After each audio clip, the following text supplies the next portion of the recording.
aspettare tutti le buca. Qua è finissimo. Sì, per quando arriva sempre lì, e dopo. Guarda, facciamo.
Quindi siamo arrivati in Italia perché anche questa che stiamo parlando.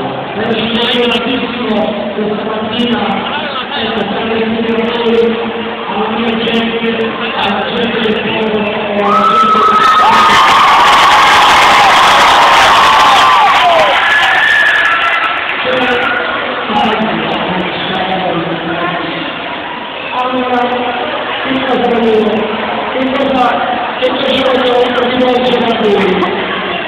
un grande appello, noi dobbiamo fare qualcosa di speciale, dobbiamo fare qualcosa di speciale per questa partita del cuore.